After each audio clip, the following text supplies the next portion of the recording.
विक्रोळ येथील शिवकृपा सहकारी पतपेढीवर गंभीर आरोप करण्यात आले।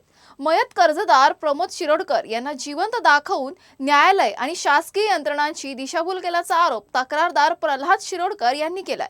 मयत व्यक्तीच्या नावावर वसुलीचा आदेश मिळवण्यात आल्याचा दावा करण्यात आला असून या प्रकरणाची दखल घेत विक्रोळी महानगर न्यायदंडाधिकारी न्यायालयाने चौकशीचे आदेश दिले। दरम्यान संबंधितांवर फसवणूक आणि विश्वासघाताचे गुन्हे दाखल करण्याची मागणी करण्यात आली असून या प्रकरणात पोलीस कोणती भूमिका घेतात याकडे सर्वांचं लक्ष लागलं आहे। माझ्या वडिलांचं नाव प्रमोद संभाजी शिरोडकर यांनी 2014 साली शिवकृपा पतपेढी विक्रोळी येथून 2,70,00,000चं कर्ज घेतलं होतं। 2015 मध्ये ते मयत झाले। त्यानंतर आम्ही शिवकृपा पतपेढीला हे कळवण्यात आलं।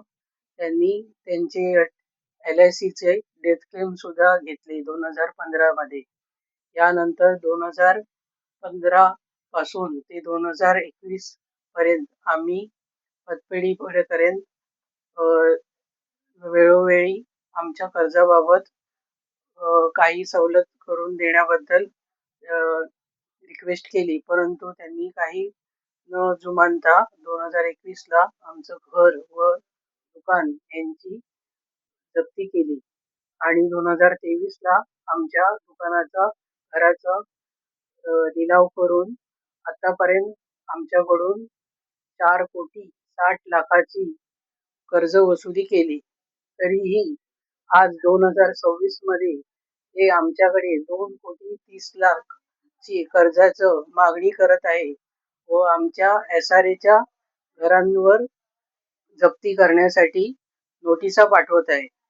सदर नोटिसेमध्ये त्यांनी आमचे वडील 2015 मध्ये मयत झाले असून सुद्धा 2021 ला काढलेल्या त्यांच्या न्यायालयीन आदेशामध्ये त्यांनी त्यांना जिवंत असं दाखवलं। अशा प्रकारे त्यांनी न्यायालयाची पूर्णपणे फसवणूक करून फक्त आमची पिळवणूक करण्यासाठी हे आदेश काढून आमच्यावर वसुलीची टांगती तलवार ठेवली आहे। आम्हाला पोलिसांकडूनही या बाबतीत आतापर्यंत कोणत्याही प्रकारचं सहाय्य मिळालं नाही।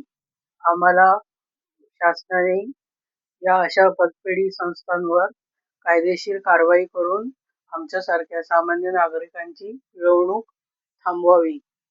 तुर्तास वेळ झाली इथेच थांबण्याची। अशाच महत्त्वाच्या बातम्या बघण्यासाठी पाहत रहा आवाज इंडिया मराठी शोध सत्याचा।